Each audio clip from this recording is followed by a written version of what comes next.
President Biden's handling of the gun issue takes another hit in the polls, and an interview with Top Shot champion Chris Cheng. That and more on this episode of the Weekly Reload Podcast. I made the devil run. I gave him poison just for fun. I had one friend. Welcome, ladies and gentlemen, to another episode of the Weekly Reload Podcast. I'm your host, Stephen Gutowski.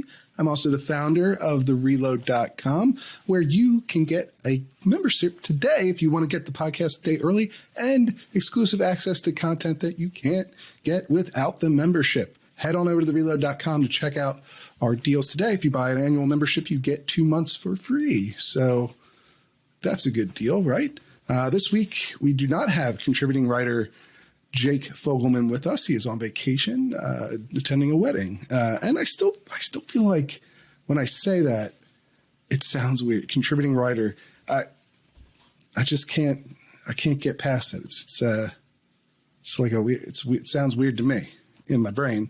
I think ever since I watched Mayor of Easttown, which takes place in Delaware County, Pennsylvania, which is where my dad's side of the family lives. In fact, my stepmother's name is also Mayor, so she's Mayor of Springfield, not the mayor of Springfield. She's Mayor of Springfield.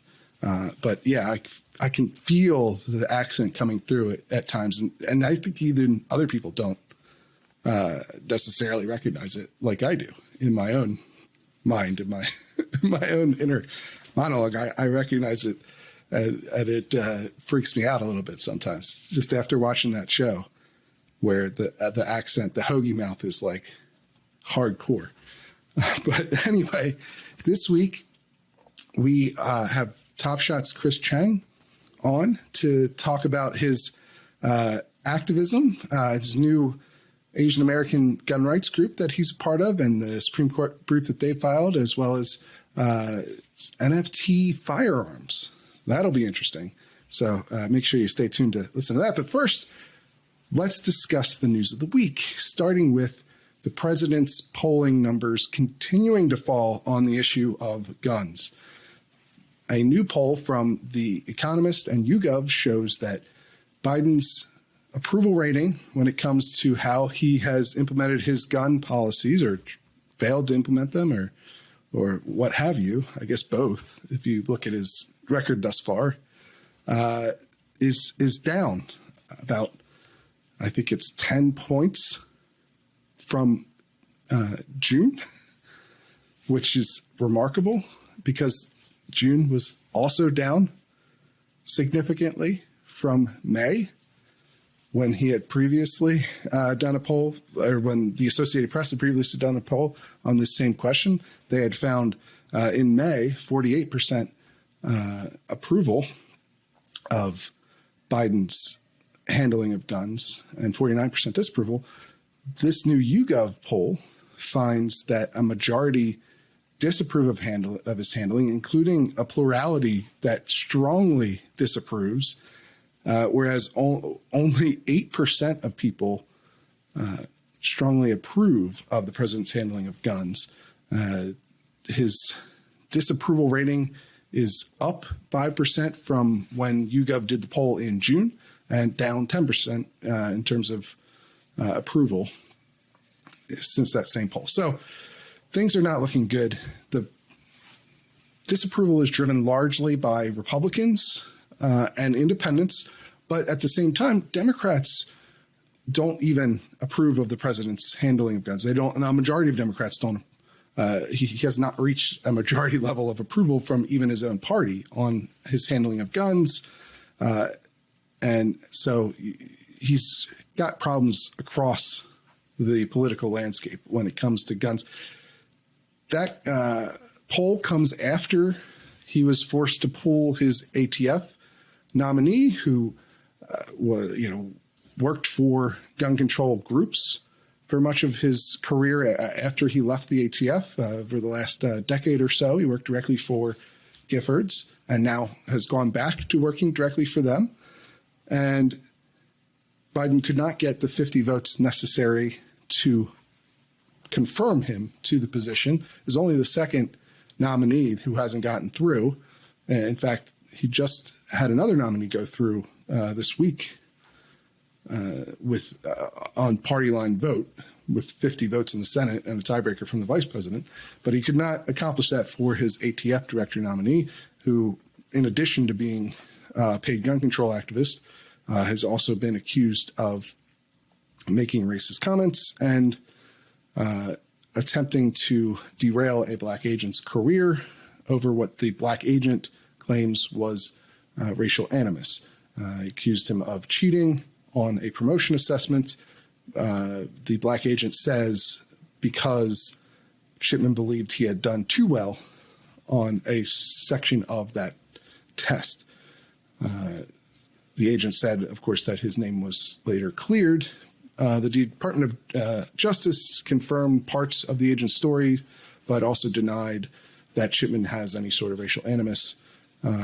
But Shipman himself has never commented on the allegations. But in addition to losing that fight, Biden has also faced an extreme uphill battle in Congress over his advocacy to pass an assault weapons ban and a universal background check bill, and a number of other priorities. He has made no progress on that, and it doesn't look likely he will make any progress on that soon. So there may be some on the gun control side of the aisle who are upset with the president and his performance on guns thus far. At the same time, the president has also pushed through a number of unilateral actions to restrict the sale of guns and to increase the power of the ATF. In particular, he's done two rules that he's putting through the federal rulemaking process. That one which would expand the definition of what constitutes a firearm, so that the ATF could effectively make illegal unfinished gun parts, especially if they're sold in kits, which the president and other advocates for stricter gun control have termed ghost guns. And he's pushed through that proposal. And then a second proposal that deals with pistol braces on AR-15 style rifles and other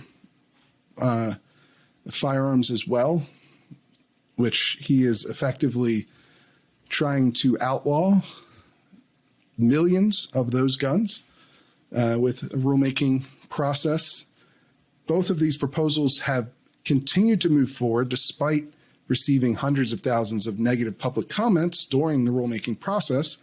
And so it's likely that much of President Biden's disapproval on guns comes from people who are upset about both of those things as well. It seems the president is likely getting it from all sides on this issue at the moment. But the other story I wanted to talk about relates to the ATF nominee as well, David Chipman, who was pulled by the president this month or in September, did his first exclusive interview since failing to be confirmed to the position.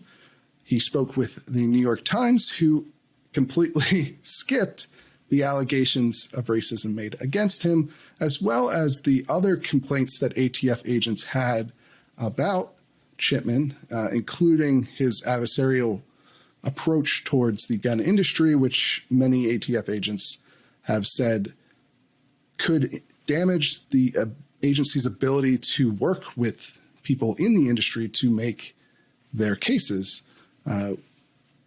Oftentimes, ATF agents will work with federally licensed gun dealers on tips that lead to arrests in gun trafficking cases or other sorts of federal gun crime investigations.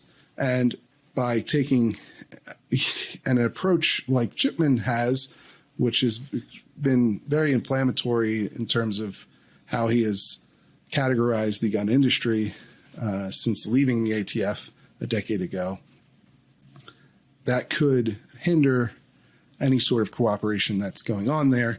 And that was a common critique that you heard from ATF agents, several of which were talked to the Reload exclusively back in July for a story on Chipman's nomination. And then you also had a letter from 7 former agents, several of which who worked with Shipman directly, that made many of the same points.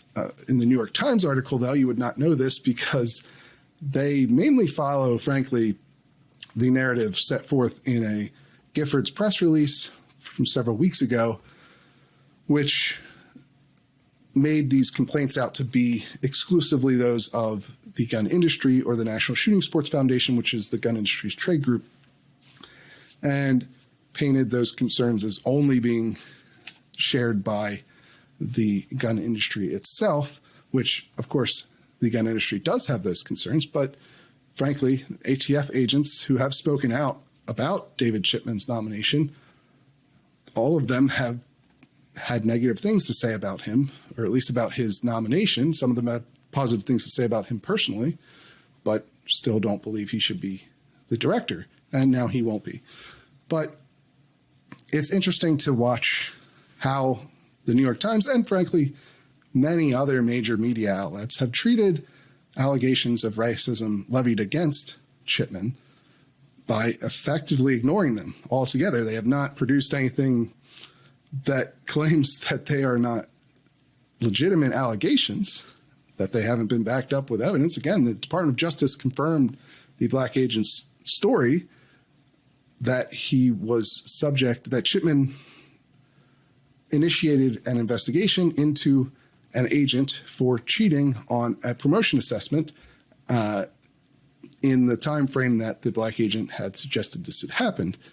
So there is corroboration for these allegations. Additionally, another agent confirmed that he was told about the situation at the time that it happened. And there's a number of things that give credence to what this agent has claimed, including the fact that Senator Grassley's office, the ranking member of the Judiciary Committee, has produced a whistleblower report on their own, independent of the Reload's reporting on this exact allegation.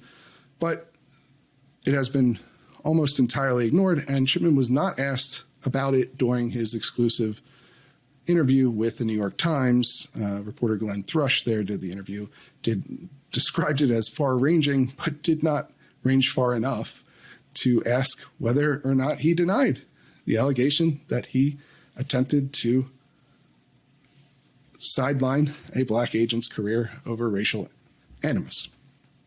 So it seems once again that if you want to know about what is happening in DC with gun policy, unfortunately for you, perhaps fortunately for me, I guess, the only place you're going to get all of that information is from the Reload.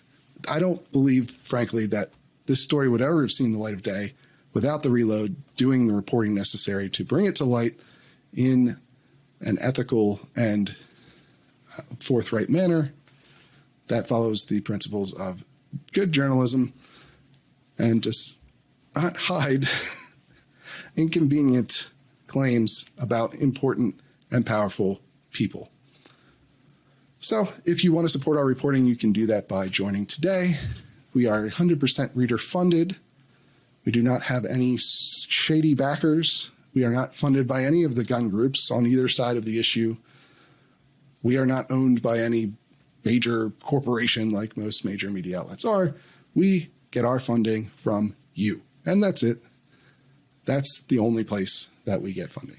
These are the only ads we have on this podcast. Maybe that will change in the future. Maybe we'll get some advertising too to supplement our revenue. But as things stand now, 100% completely reader funded. This story would not have seen the light of day. I can guarantee it without the Reload's existence. And frankly, it's that other colleagues in media appear to be trying to bury this story anyway.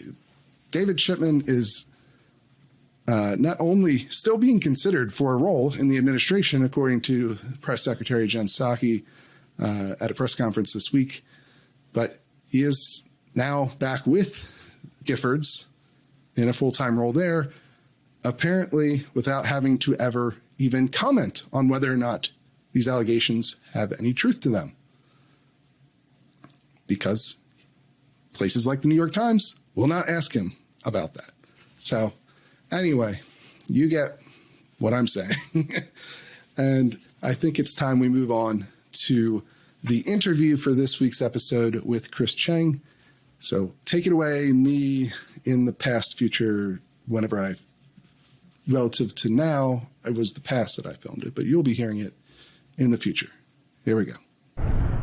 We are here with former Top Shot champion, Chris Cheng, who is now a leading gun rights activist as well. Chris, can you tell us just a little bit more about your background? Give our audience just a bit about who you are, people who might have not heard of you in the past. Yeah, absolutely. So, my career actually started in tech at Google. And I was a self-taught amateur who occasionally went to the range.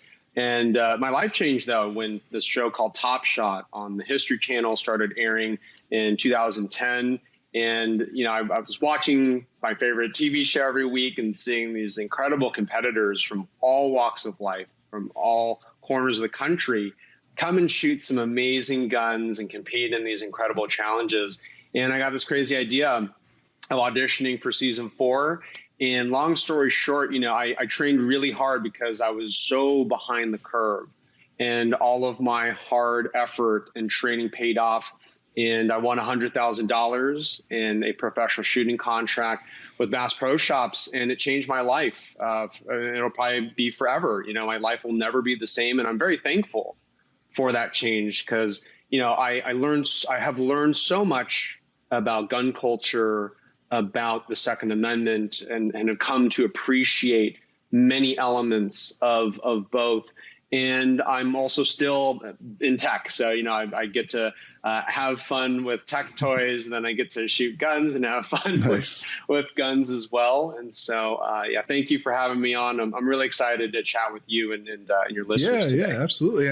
And from that opportunity from the show, you actually have gotten into the gun rights community as well. You've spoken before Congress as a witness, and in gun control bills that during markup, even just recently, even this year, and you've been involved with some of the biggest gun rights organizations in the country, and now you're actually an advisor to a group, a relatively new group called that focuses on Asian American gun owners in particular. And now that group has started to become more active too. And in fact, you just had one of your first training events, right? And you the group filed an amicus brief in the Supreme Court's gun carry case. Is that right? Yeah, absolutely. Yeah, it's been such an exciting time. So the group is called APAGOA, stands for Asian Pacific American Gun Owners Association. And our core focus is on safety, education, and community. We aspire to be a big tent organization, right? So we're apolitical.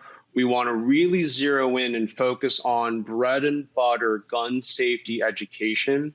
And, after about, almost 2 years now of racist attacks against Asian Americans, there are so many APAs in the country that are looking for information on gun usage, on safe gun handling, how do you buy your first firearm. And some of the more kind of traditional Second Amendment and gun safety outlets are not necessarily meeting the needs of APAs throughout the country.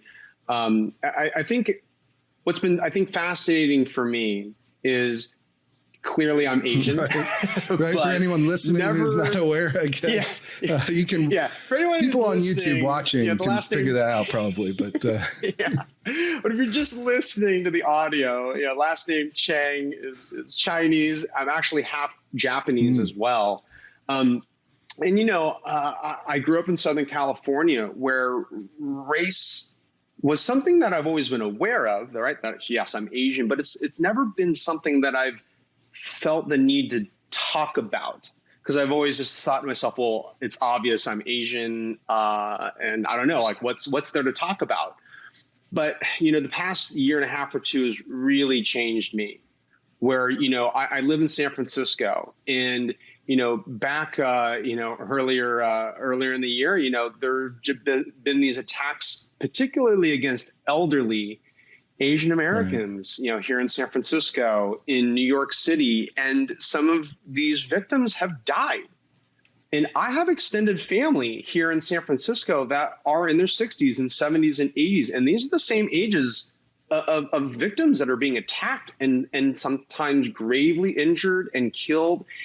And that just triggered something in me and said, okay, look, I have not really addressed my Asian American heritage. And up until this point in my life, it hasn't really been relevant.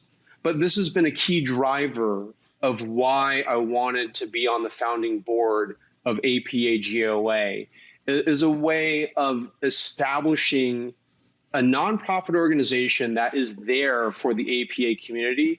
And we're not exclusive, right? So you don't have to be APA, right, to join APAGOA, right? If it doesn't matter what ethnicity you are, just, we have a lot of allies, right, across the ethnic spectrum. And what I think, though, if we start double clicking right into, well, what is APAGOA wanting to do that is unique and impactful? One thing that I'm very excited about is translation. You have a lot of Asian Americans who don't speak English as a first language, who can't read or write English very well necessarily. And, to be very frank and transparent, like, I used to come from a place where if you live in America, you should speak English. You should learn how to read and write English. And if you don't, that's sort of at your own detriment. But when it comes to the sanctity of life and the concept of self-defense and the Second Amendment, I don't believe that language barriers should get in the way of somebody defending themselves with a firearm. Right. So my mental paradigm has totally shifted. And what I hope and what I think is a way that is more open, that's more thoughtful and empathetic around immigrants, right, who are here legally, right? But if they don't speak English very well, or if they just don't at all, how do we still help that significant part of our population learn how to shoot a gun? If they're interested in buying a gun for self-defense, how do you fill out the 4473 background check form if it's all in English? Right. Can you have a translator there with you?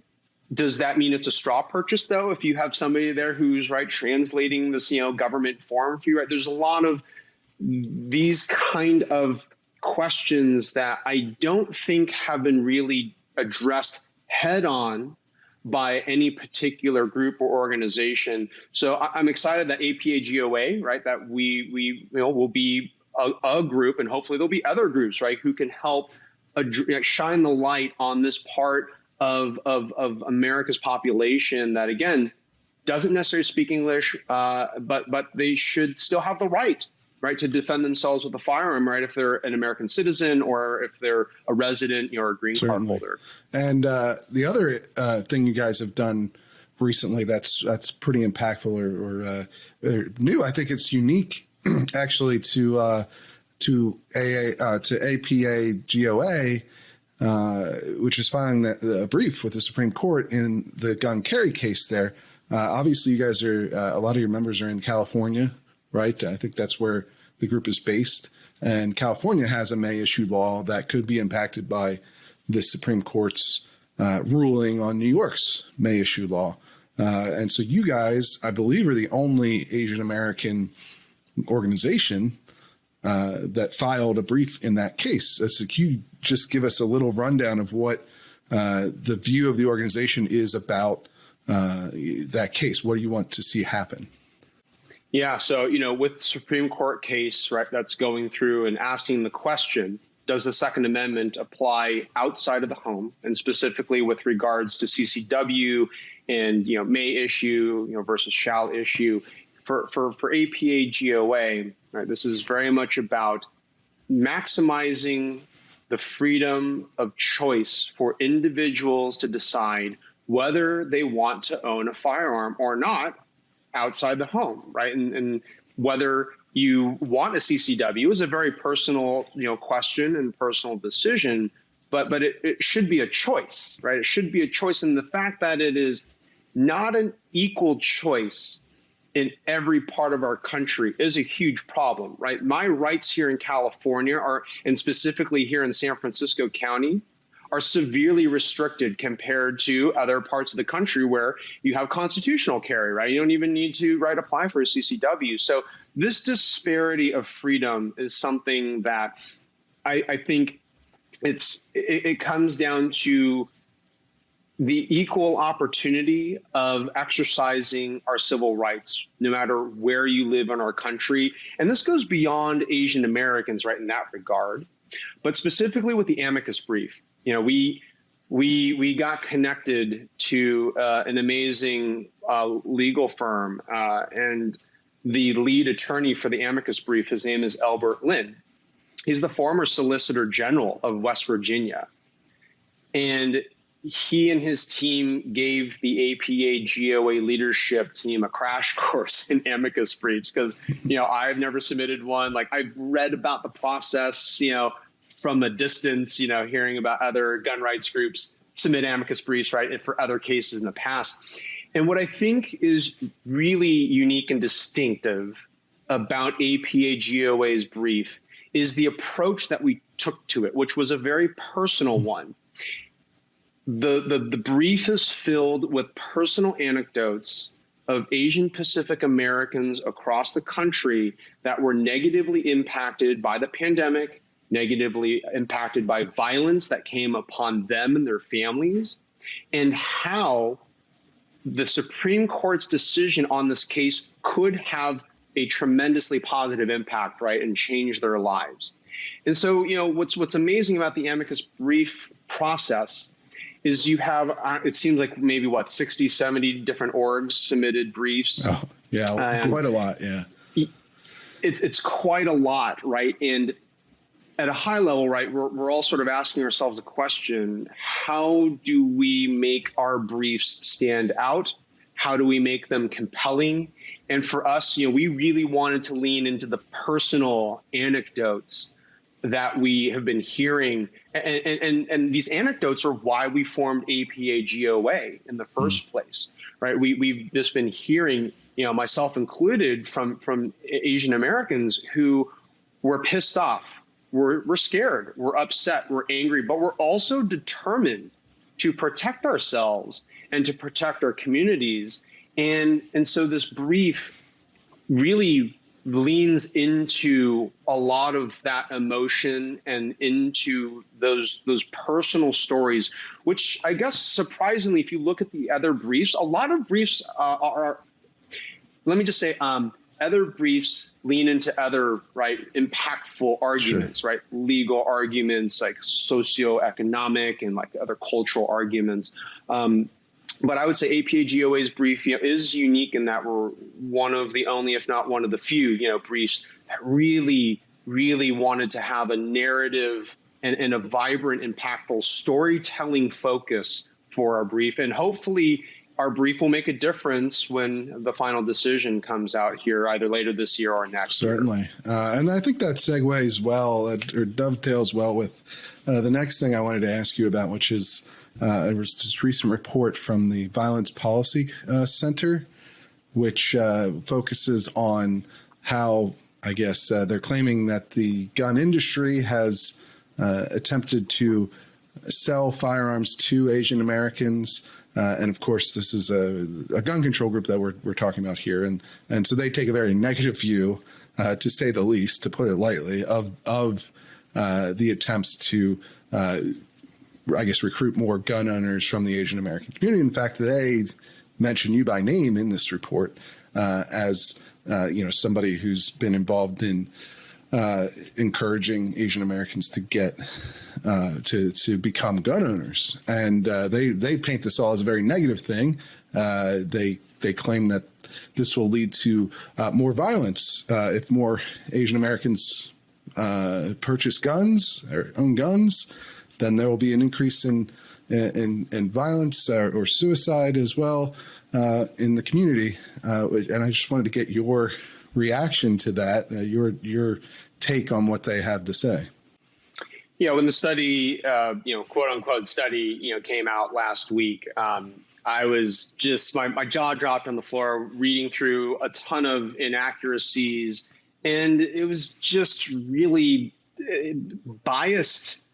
It was a biased study against Asian Americans. And let me just start drilling down on some of these points, right? The whole notion that, buying a gun, right, increases the risk of injury or death. That is such a lazy intellectual argument for me. And the reason why I say that is, of course, right, if you introduce some sort of, a dangerous item, right, into your home or into your life, of course, your level of risk of injury or death will increase. But then what's missing is there are ways to manage that risk, right? Sort of with firearms, if you put a pool in your yard. There's obviously higher risk of accidents with the pool, but it doesn't inherit, or a car, right? Sure, certainly. If you buy a car, of course, right, your chances of getting into a car accident or getting injured or killed in a car accident are going to increase. But there are ways, right, that we manage that risk, right, for everything in our lives. So, that part of the study, they use that as sort of the bedrock of the study. It was in the first, opening paragraph. And it's a very common talking point from gun control groups, obviously, that guns are inherently dangerous, and they sort of take the agency away from the gun owner in whenever they talk about things in this way. As though just owning a gun is automatically going to make you more suicidal or more violent in some way. And that's obviously not true. Exactly. It's not the case, right? And so they make another argument saying that the firearms industry neglects this risk, and we never talk about, how to reduce the risk, which is absolutely false. It's absolutely false. There's groups like APAGOA, like the NRA, Second Amendment Foundation, Firearms Policy Coalition, right? The list goes on and on, where we always emphasize safety, safe storage. The notion in the study, basically, they're accusing me and the firearms industry of trying to encourage every Asian American to buy a gun. And no, that is literally not what I am saying, and that's not what I've said. What I am saying is I want to encourage Asian Americans to consider purchasing a firearm or learning how to use one and making your own personal decision then whether this is something for you. And that something for you comes with responsibility around understanding safe storage, understanding that you need to train. Let me tell you a very quick story. I've told a number of friends and family to not buy a gun. And the reason why I've told them that is because they did not want to spend the money or the time on training. Right? They thought that simply buying a firearm would make them safer. Now, to be frank, right? Hey, if you just buy a firearm thinking it's going to make you safer, no, that firearm will be a liability, right, without proper training around how to safely store and handle and use that firearm. So, this study, I think, conveniently glosses over the fact that Second Amendment, advocates and gun safety advocates like me and everybody else who's a gun owner, we're always preaching gun safety and gun education. Yeah, and if you read the report, obviously, it makes everything seem very nefarious, right? Like certainly you are encouraging people to become armed if they wish to be, and you do talk about the way that Asian Americans have been targeted by hate crimes over the last year and a half, because that's all, a matter of record. It's fact that that's happening, and that people can, as you described just now, choose to become armed if they are concerned about that rise in violence. And that's not nefarious. That's where it really, the disconnect exists for me, because they talk about this as though it's a very nefarious thing. Like it's it's like you've come up in the smoky back rooms and put together a strategy with, Ruger or Winchester or somebody, and to appeal to Asian Americans, when it's really just like a fairly straightforward and above board opinion that Asian Americans are being targeted for violence at a higher rate than they used to be.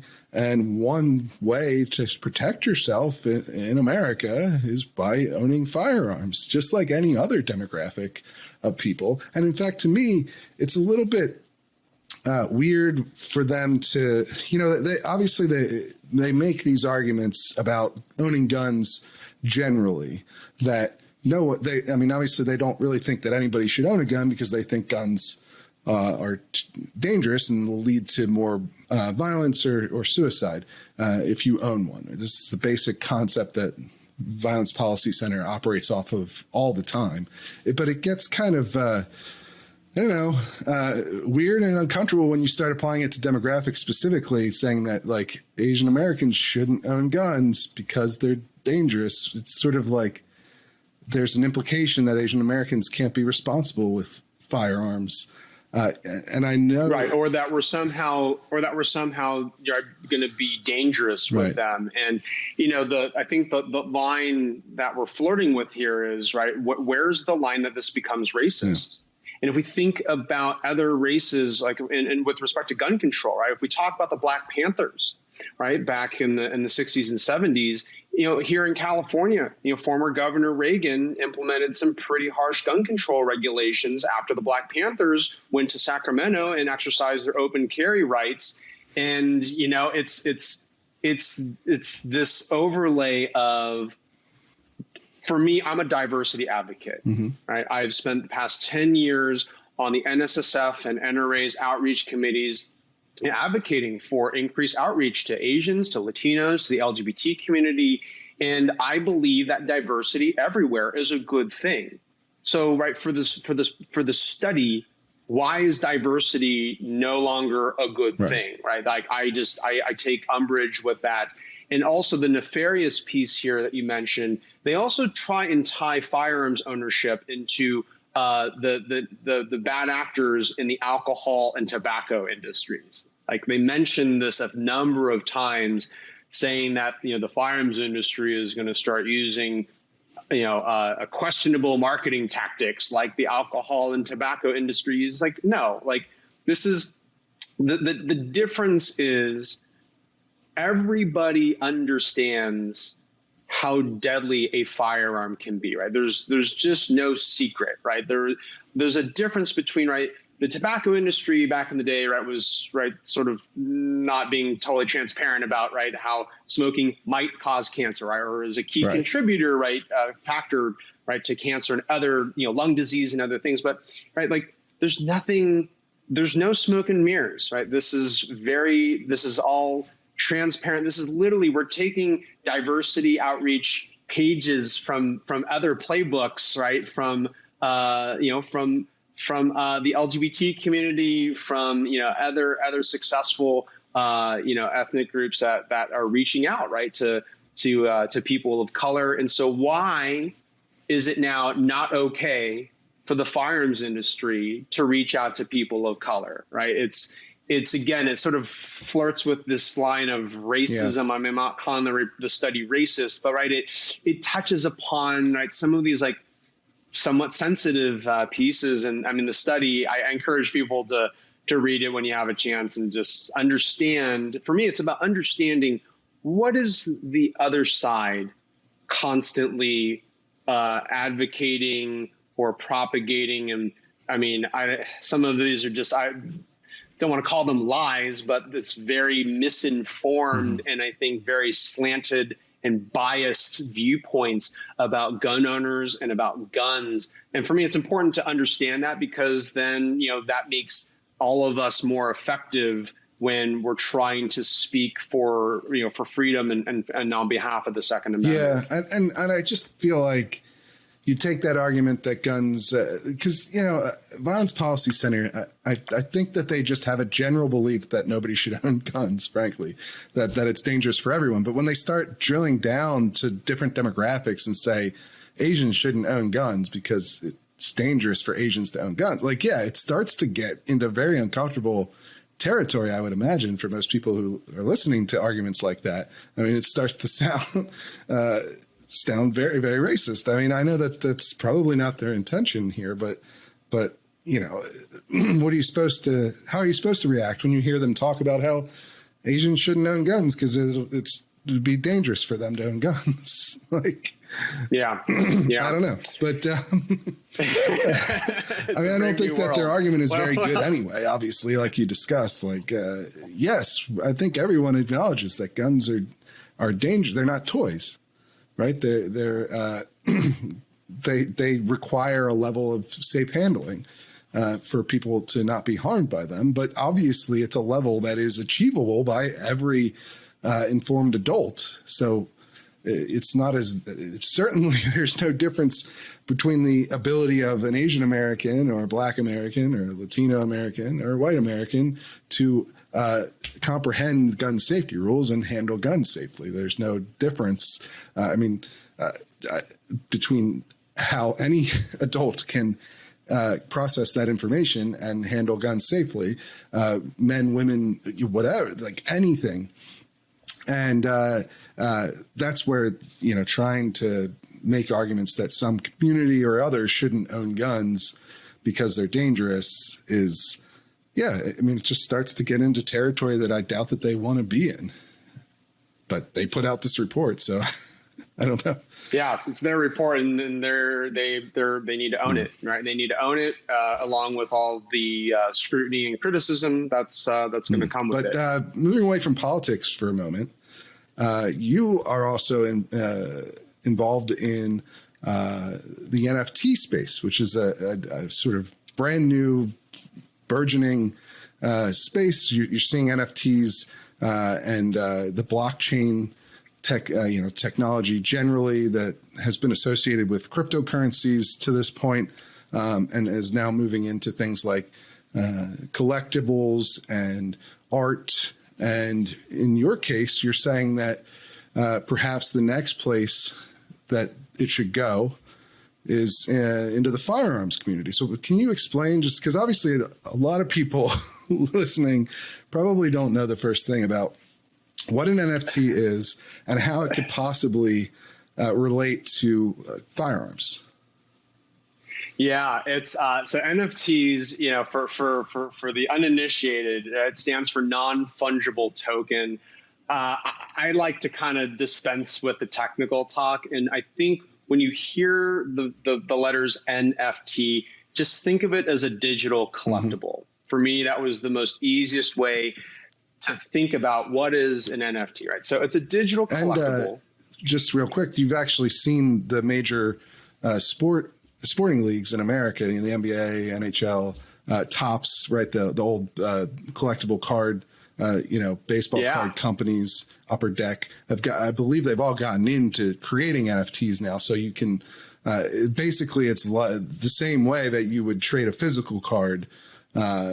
Now you can trade an NFT instead. And digitally. A lot of people are doing that. Exactly. So I have a tremendous amount of confidence that the firearms community, we will absolutely be getting into NFT firearms, sooner probably rather than later.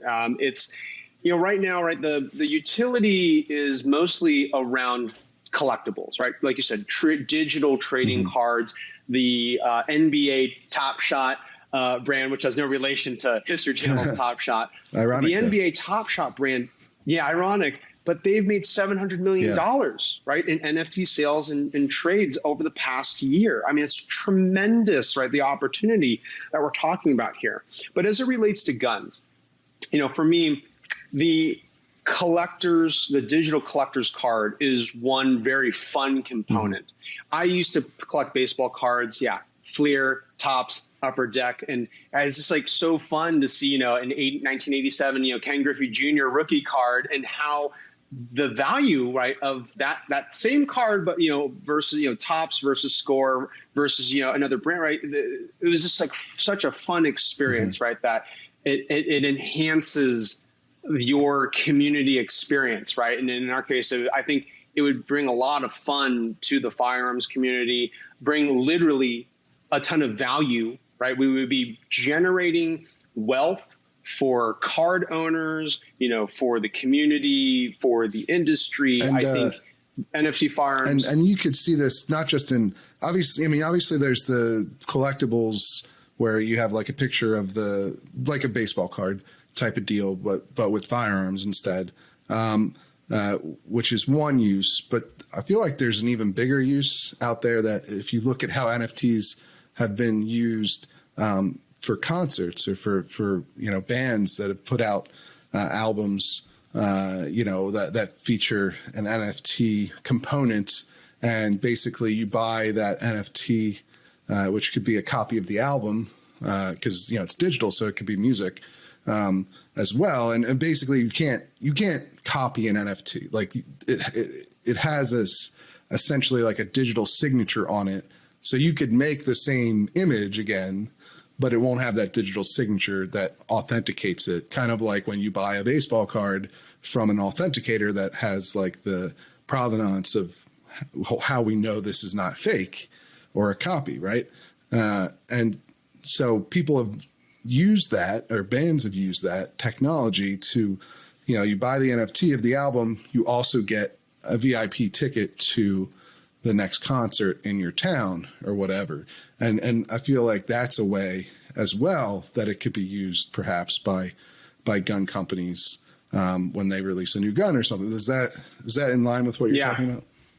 Yeah, absolutely. So, that's going to be one of my future Medium articles. My first article on Medium was mostly focusing on digital collectibles and video games. But what you're talking about is a fantastic idea, right? And the concept here could be a firearms manufacturer publishes 100 NFTs of a new gun that they're coming out with. And those 100 winners, they not only win the NFT, but it can buy them the right to purchase the new actual physical gun in real life. So it's sort of like this Willy Wonka golden ticket dynamic where, you're buying the candy bar and the ticket gets you a whole nother experience. But here you're buying the NFT, and that digital asset could open up real life benefits and opportunities, which for me, I think that's just so fun. That's so exciting. Too, and I'm a technologist. Right. And the difference too between because obviously they could sell you a gift card or something now, but the NFT has that digital signature, so you can verify, anyone can verify, because of the way the blockchain works, the whole concept behind it. Anyone can verify that that's the actual one and not just some sort of fake that's been made of it. That would be sort of the big step forward in terms of the technology, right? Yeah, exactly, right. And the big missing piece, though, at the moment is getting manufacturers, right, signed on to the concept and the notion that they should be selling NFT versions of their firearms. And I'm actually in some conversations with some major firearms manufacturers, and they're interested, but it's also a very new, and to be frank, it's kind of this foreign topic, right? It took me personally, I think when NFTs started to hit, mainstream media, probably like late last year, I watched with skepticism. I'm like, I think these are going to be, a fly by night kind of operation. It sounds a little weird, right? But man, they're here to stay. And again, back to, NBA Top Shot, you've got Beeple, which is an artist who sold his digital artwork for $69 million. Yeah. You've got the Charlie Bit My Finger YouTube, which turned into an NFT that sold for like $640,000. I mean, there's a real market for this. Mm-hmm. There's people who are spending hundreds of millions of dollars on NFTs, and I just don't see any reason why the firearms industry and the firearms community wouldn't also want to come play in this extremely fun space. Yeah, and you've even seen major publishers get involved as well. I mean, obviously you've got the NBA and major companies like that involved, but you also have the New York Times sold an NFT of one of their front pages a while back for a significant amount of money. I think the Washington Post did the same thing. So you're seeing USA Today and Time Magazine. You're seeing a lot of people get into this trend, and I mean, I guess the concept here is like, oh well, because you can look at it and be like, well, this is just a JPEG of whatever, of the front page or of this digital art.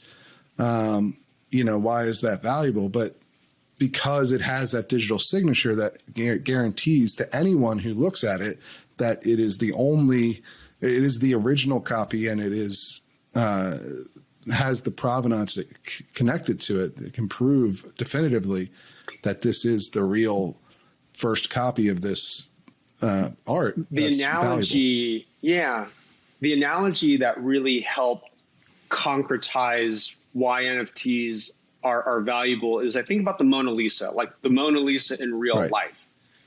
There's only one copy of the Mona Lisa.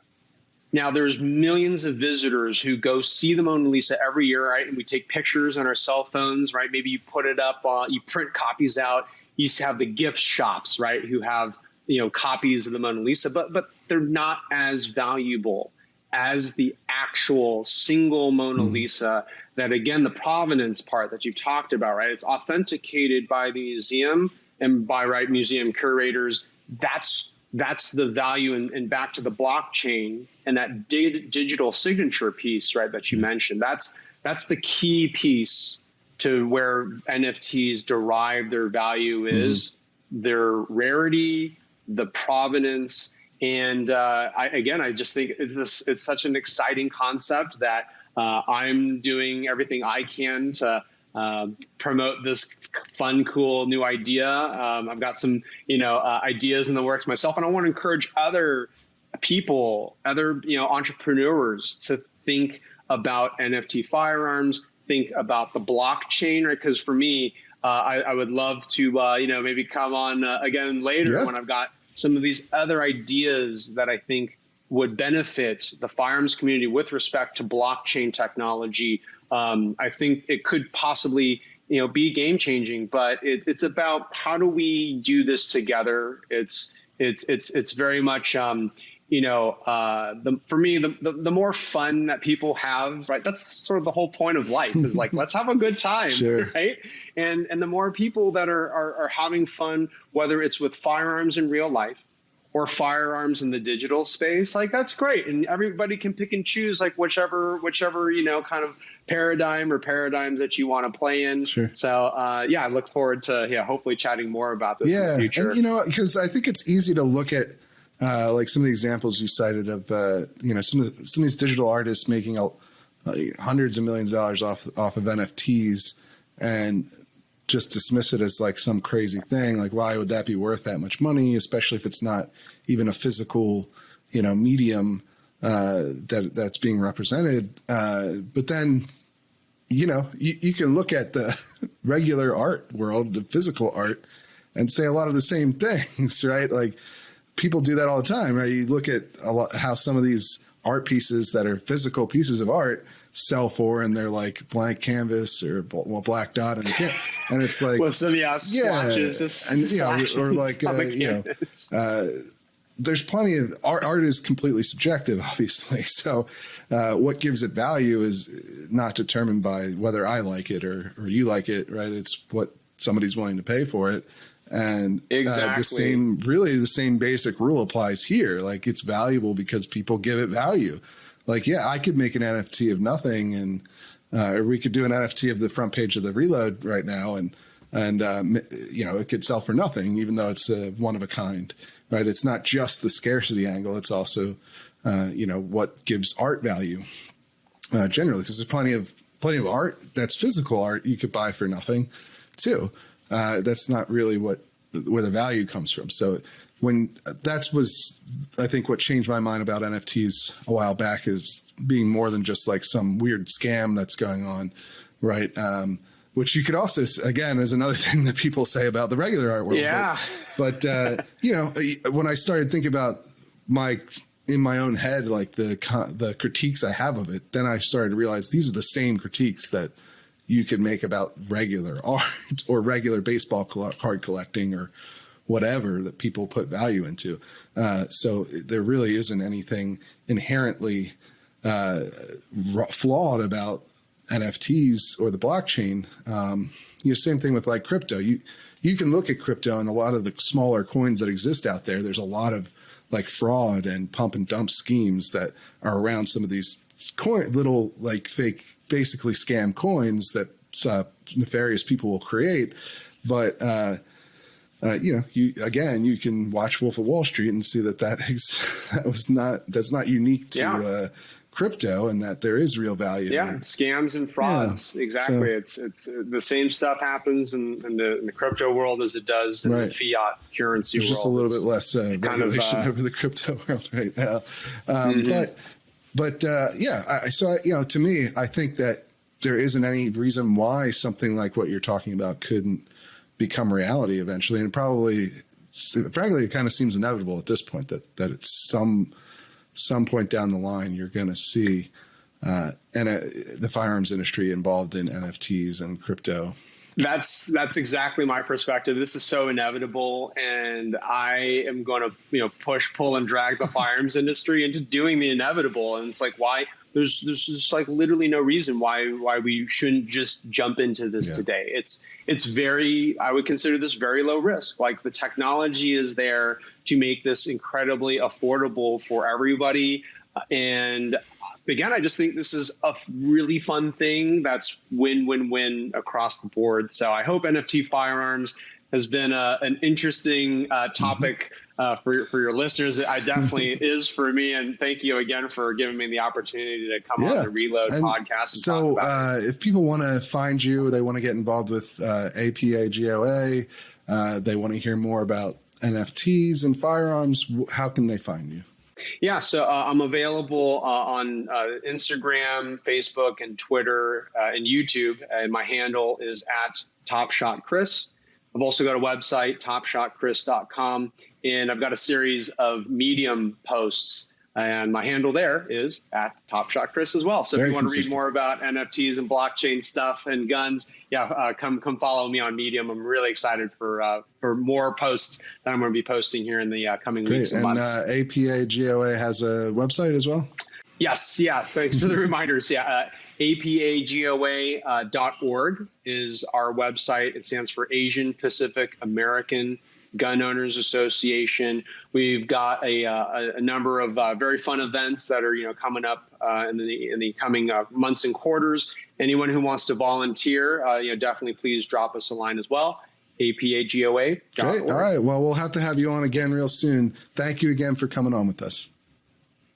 Great. Thanks again for having me. All right. We're here with John, who's a member of the Reload, to do another one of my favorite segments here where we talk to some of the Reload members and get their story and their background and learn a little bit more about our community here, our growing community. So, John, can you tell us a little bit about yourself, a little bit about your background, where you're from, how'd you get into guns? Sure. So I guess I'm a little bit different than your typical member. I'm actually pretty left wing, or I was anyway, or still mostly am. I'm from New Jersey, so behind enemy lines almost, as I found out. So I'm from Pennsylvania, so we're. Yeah, actually, I'm just outside of Philly. So. Oh, wonderful! Yeah, go Birds. That's right where I grew up. So go Eagles! Yeah, go Birds! So yeah, I actually I'm kind of used to changing my mind. I was actually raised in a very conservative household, and over the years, I kind of became grew up. I came of political age during the Bush years, became far more liberal over time as I saw what I saw as contradictions in that the sort of things I was raised in, and I still stayed mostly pro gun until about like Sandy Hook happened, and by then I was a parent. I have 2 young daughters, and I also do a bit of philosophy study as a hobby, and I did notice that the arguments for gun control the gun control arguments that are put out are not particularly very good, at least the policies, and it kind of comes down to this: should we own guns or not own guns question, right? Should we have the Second Amendment? But that's almost never debated. But like you talk about assault weapon bans, that's not really going to do much. And then, so very liberal, anti-Trump, whole thing. And then the pandemic hit. And I had a whole bunch of crime happen right around my house. The ATM I use, there was an armed robbery. There was a murder at a hotel right by my house. There was there was all sorts of problems right in the neighborhood even. And everything seemed to be going nuts. And I had gone shooting the year before with a friend for the first time ever. So I knew how to run a handgun. And I was like, I think we need to get one of these. And because I live in New Jersey, it took forever. It was an extraordinarily eye-opening and painful process that is designed to be painful and multiple redundant in ways to make it as painful as possible. And I, we have it. We made a self-defense plan, have safe storage, all that kind of stuff. And I kind of got more and more into the arguments about, pro, anti-gun, that sort of thing. And I found the Reload. And unlike a lot of when you're waiting for your gun permits to process, you can only go online and research things.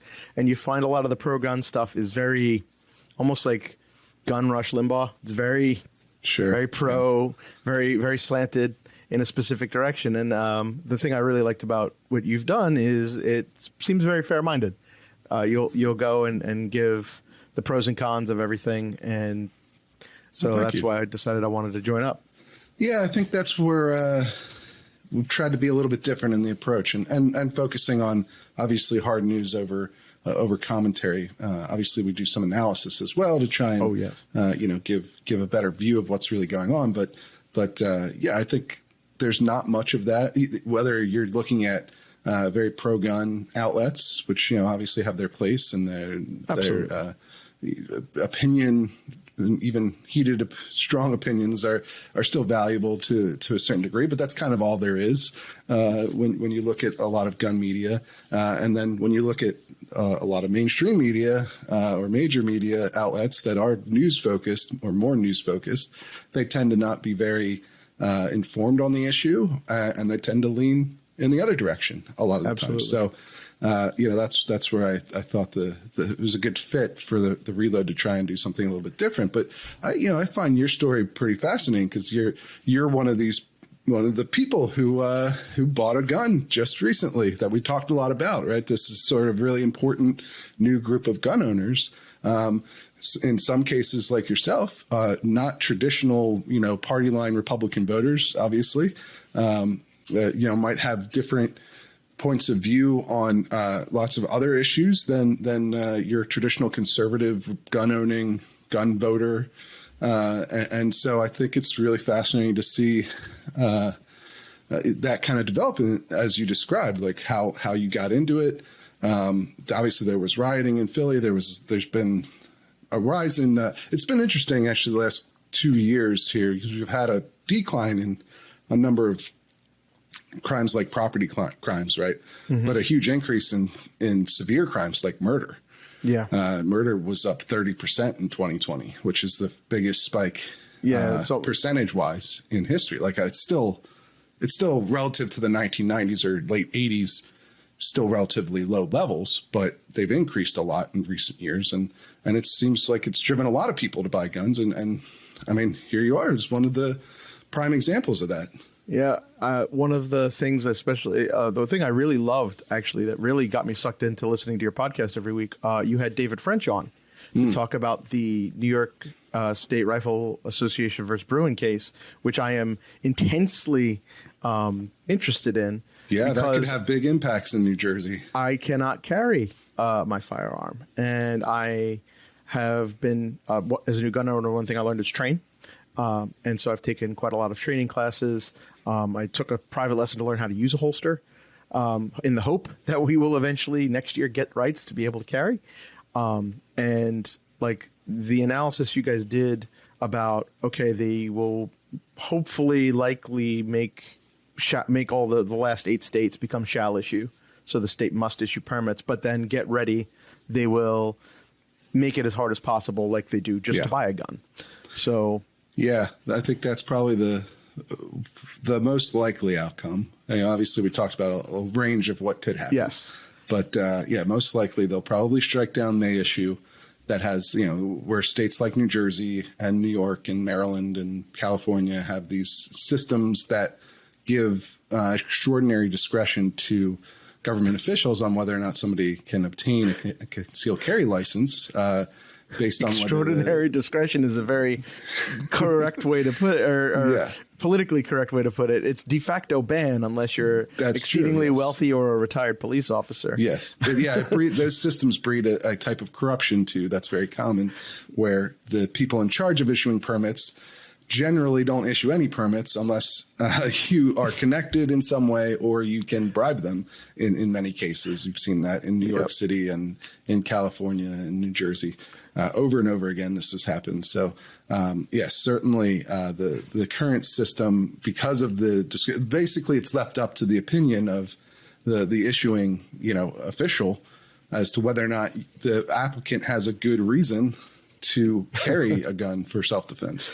And so when you give someone that kind of discretion over people's ability to protect themselves with firearms, that tends to provide a lot of incentive for people to try and bribe those officials. And I know this might be shocking to some, but public officials, they aren't always the most upstanding people and may be vulnerable to these kinds of bribes, and certainly have been in many cases in the past. Yeah, the one thing I like to point out, especially to other liberals, when I just debate, I've gotten into a lot of debates about this because I've been a little public about it, and they say, well, who had a carry permit in New York City when he was a Democrat, giving money to anti-gun politicians for years, was Donald Trump and his sons.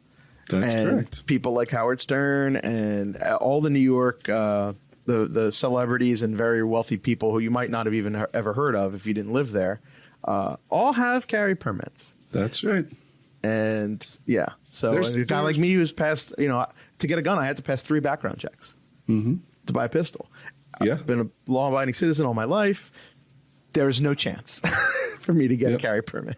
Yeah, effectively, that's the case in New Jersey and most of these states with May issue laws. And of course, a lot of these states have permit requirements on simply purchasing firearms.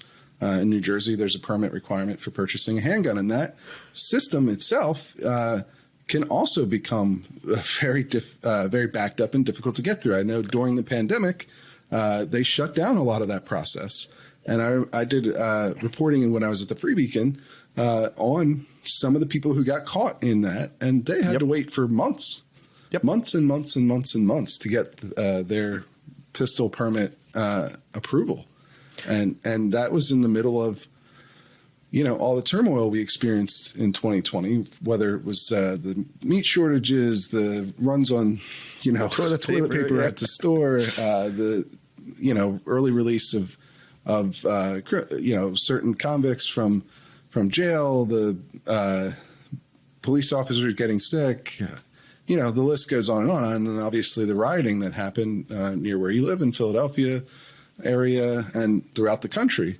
And so, the system is very restrictive in places like New Jersey and New York, to the point where it's extremely difficult for a regular person to obtain a handgun in the first place, even with, the Heller ruling that says it's protected by the Second Amendment. You can still put a lot of sort of hurdles on that path to legal gun ownership. And then they obviously have essentially the biggest hurdle of all in May issue when it comes to carrying your gun. And then like I discussed with David French on one of the previous podcasts that you alluded to here, that's probably what is going to happen if and when the Supreme Court strikes down May issue laws. They'll probably just create a new regime of very complicated processes to obtain a permit. DC has already done this effectively. Now, it's certainly possible to get through that process. They do issue permits. They've increased how many permits they've issued over the last 2 years by a huge percentage. There was a report about that just the other day. But, they're still going to make it difficult.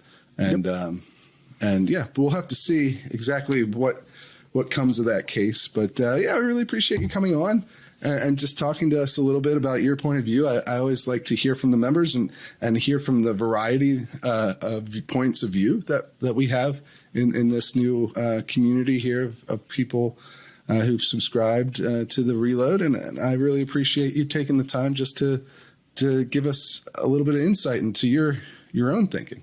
No, thank you for having me on. It's a pleasure. Absolutely. And we'll do this again with another member soon. If you're a member who wants to come on the podcast and talk to us, do a little interview, just reach out to me, reply to your Sunday newsletter saying you want to be on, and we'll make time to have you on and have a nice discussion. I think this has been one of my favorite segments so far on the podcast. So I really enjoy it. But all right. Thanks again. Thank you.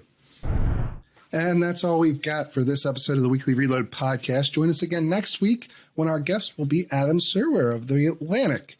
And I think we'll have a really good, interesting conversation with him. If you want to get this podcast a day early and get exclusive access to other Reload pieces, especially the analysis pieces where I give my take on every news story that I can. Hopefully it's interesting. I think people enjoy it. Make sure you sign up for a membership today over at thereload.com. But until next time, thank you.